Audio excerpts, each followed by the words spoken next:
Fighting terrorism online is one of those ideas that everyone agrees with in principle, but disagrees on in practice. How do we stop the spread of violent extremism without introducing creeping censorship? Is the battle being won?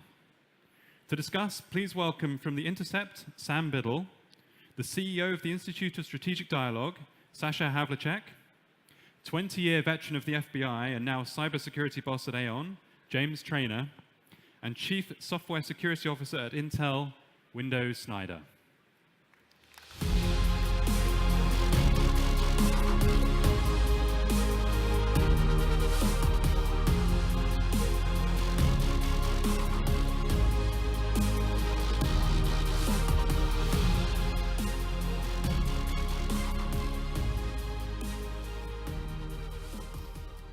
Thank you so much, everyone, for joining us today, and thank you to these excellent panelists for joining me as well.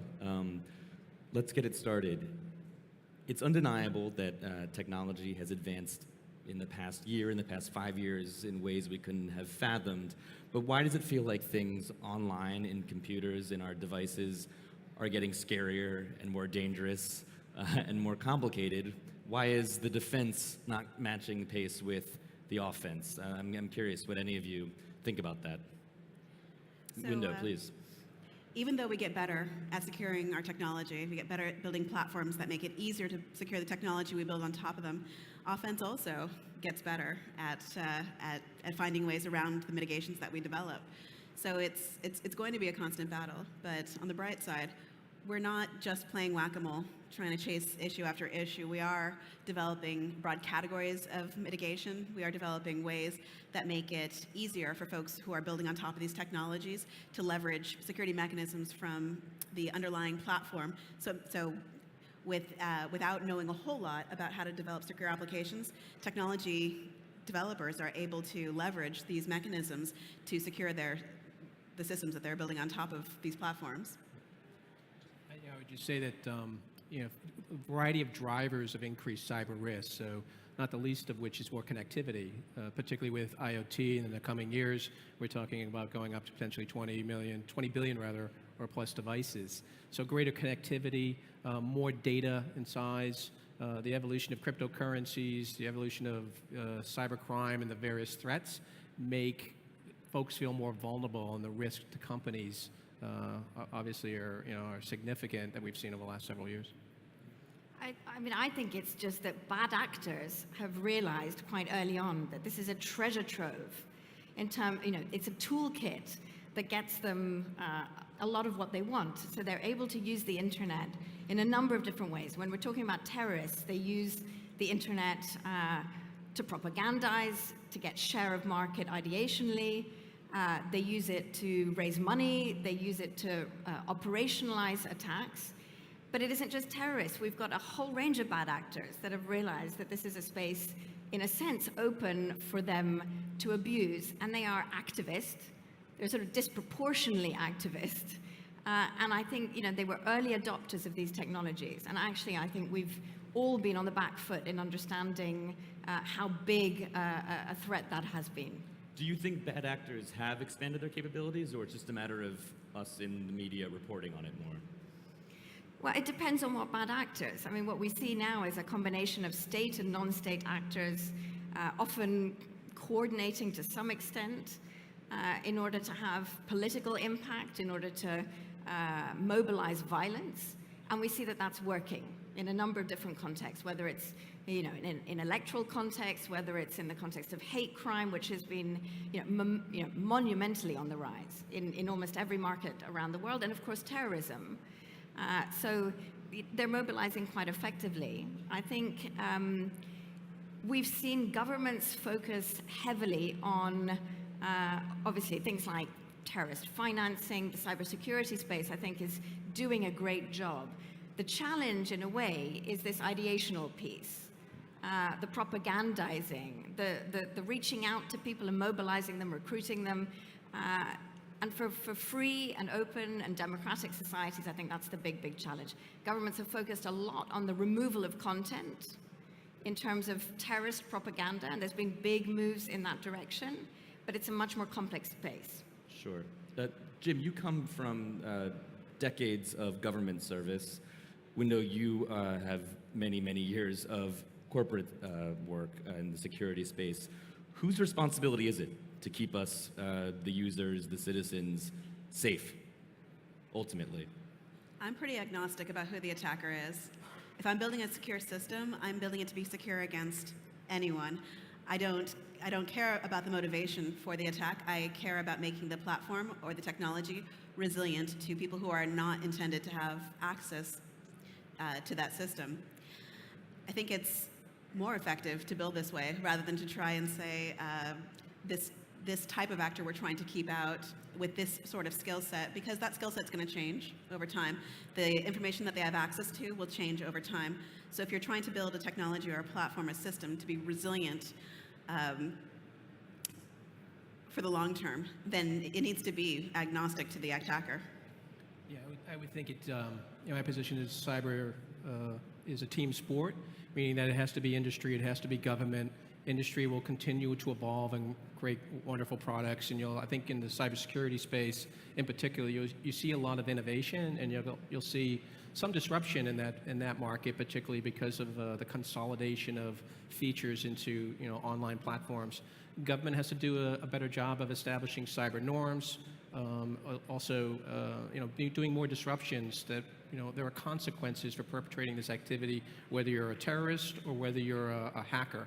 And there has to be real consequences and it's not just going to be the U.S. government, it's going to be an international community that does that. To Window's point, I think it's interesting that the private sector approach is looking at these problems from a systemic perspective.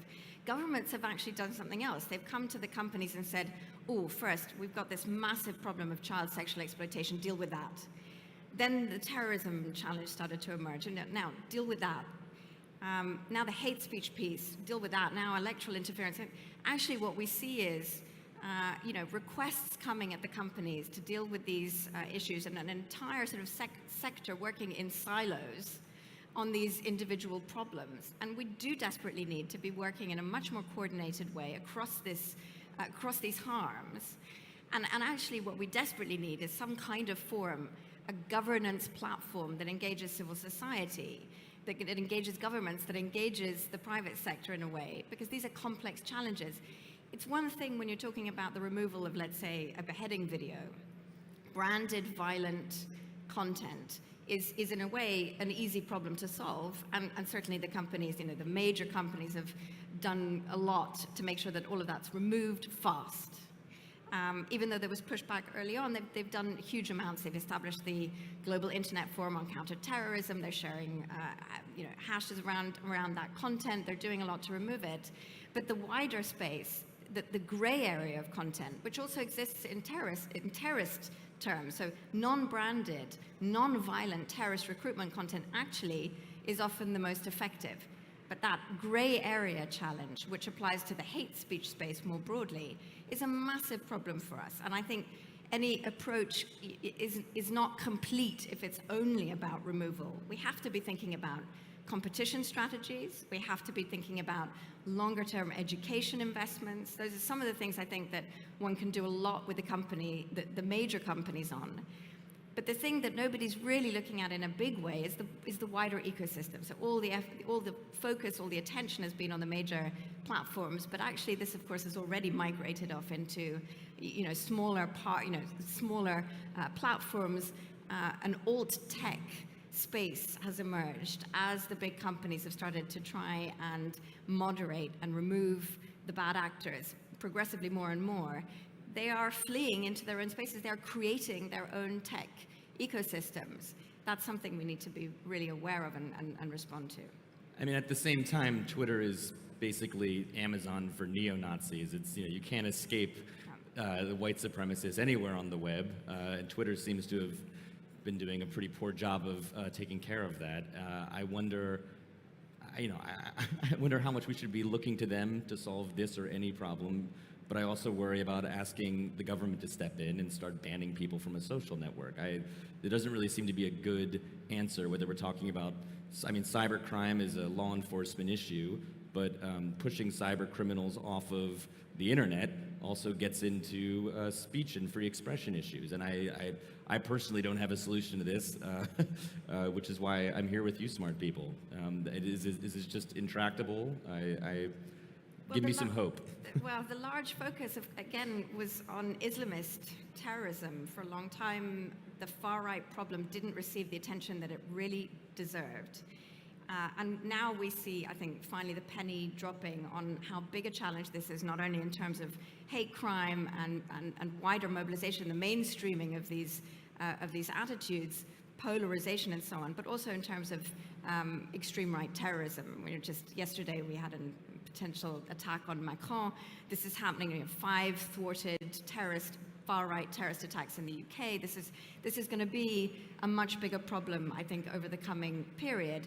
And again, actually, the moderation is catching up with the evolution of that terrorist picture, in part because governments haven't been quite so active and in pushing the tech sector to do something about this. But it does beg the question, really, of, should we be looking to get rid of these actors off the main platforms? Does that serve the purpose? Does that ultimately have an impact on the problem? Or does it drive it underground in ways that makes it more effective? We actually don't really know that. We haven't got enough data, we haven't got enough evidence around that. There needs to be more A/B testing of responses to understand what this really means. I mean, it does imply that, some kid is less likely to come across nasty stuff in that mainstream space, but it may mean that we're creating sort of hardened militias in other domains. Even before we start infringing on speech or freedom, there are things we can do with technology to reduce the problem. For example, we can separate the interactions that might be a human to a human from the interactions that might be scripted for bots. So by identifying the ways that the bots interact with these different systems, we might be able to reduce the out-of-scale impact one of these hate groups might have, because they're able to amplify their voice beyond what normal human interaction might be able to do on a platform. So we can do things like identify places that these folks are coming from, the bot network in this case, identify the ways that they are engaging with the system that might be different from how real humans interact, identify the signals in their messages that are generated instead of composed by a real human. And in that way, we can reduce the impact that they're having, which is out of scale with the numbers of people who are really involved. I mean, the crux of your question is really about censorship and what role does government or industry have in regulating the activity online. From a terrorism perspective, I think it's pretty clear, it's one thing to have freedom of speech and freedom of expression, but when you're advocating violence, it's pretty clear that that is obviously unacceptable behavior. When you get involved in nation states or other activity influenced via social media, it can become more challenging. And whether it's Twitter, whether it's Facebook or LinkedIn or other social media platforms, I do think there's a role from them, probably even less so from government perhaps more in a regulatory space, requiring regulatory requirements on this industry, but them policing up, accounts that are being misused, because I don't think it's necessarily in their best interest to have the vast majority of their customers and using their platform being influenced for malicious purposes. So it is tricky. How you navigate that is complex, but I suspect that governments, whether it's in the EU or the US, will at some point get involved in this, just because of the privacy implications that we've kind of seen over the last several years. Well, Jim, I mean, you come from a law enforcement background. How do you feel about a company like Twitter or Facebook doing police work of sorts? I mean, yeah, it's not necessary. I wouldn't characterize it as police work, but I do.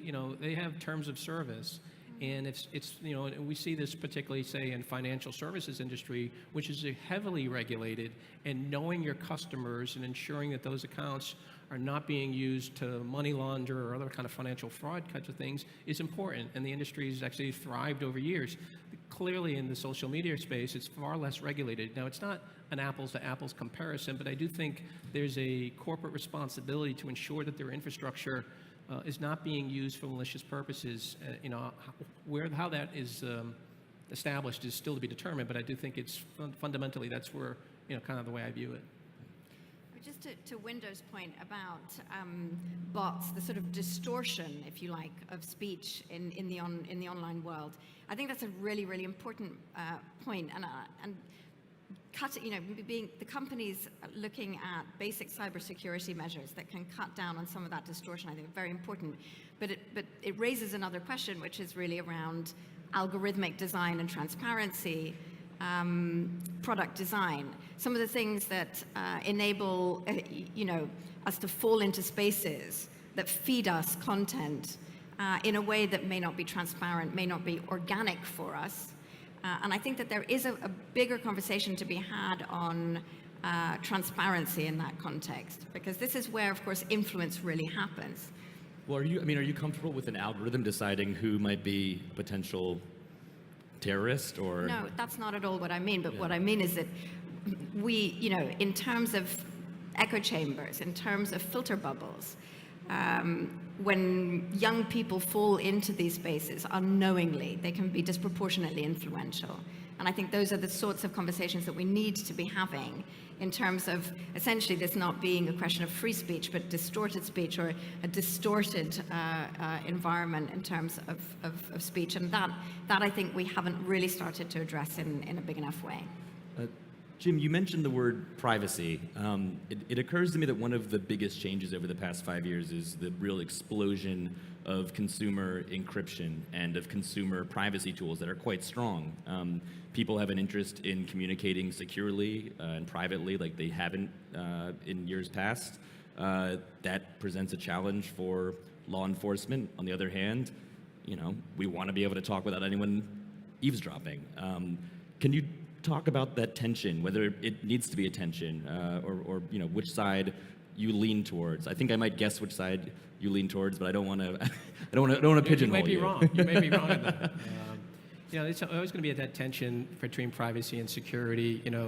The U.S. government has a position. They have an expression called "going dark." The ability of law enforcement to protect the country is inhibited by security, by encryption and privacy. But my view is that my personal view is that it's a little bit kind of the horse has left the barn.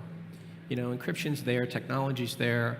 I think more and more people that become safe with having privacy in the long run is a better thing. And law enforcement in particular has to evolve in order to be creative, in order to gather the information they want. That can become more and more challenging, and the ability for the U.S. government to regulate encryption outside its domain is just not there. So whether or not they really wanted to do it or not, it's in some respects is irrelevant because of just the the innovation that we see around the globe. So I think law enforcement simply needs to evolve to be more creative. It's kind of back to basics on intelligence gathering, isn't it? It's human sources, it's partnerships, and people make mistakes. I mean, ultimately, when you're putting together a puzzle of a crime, whether it's a terrorist organization or a cyber hacker, people make mistakes online. They log in without a VPN. They use an email account, or they use a credit card, or some other wallet that's been exposed at some point. So it just takes time. The problem with terrorism is the potential loss of life, and that's where that conflict and challenge is created. Well, because with any privacy-oriented tool, there's the risk that it's going to become the next Telegram or something, where it's going to become a favorite of terrorists who mean to do actual real harm. It seems like it would be pretty short-sighted to then assume that that's going to be a weapon or a danger to society, but that's become a popular opposition to consumer encryption. And Window, you work in making systems secure and advocating for that kind of security. Is that a challenge with your work? Well, no, as I began by saying that I design systems to be secure and agnostic to the attacker.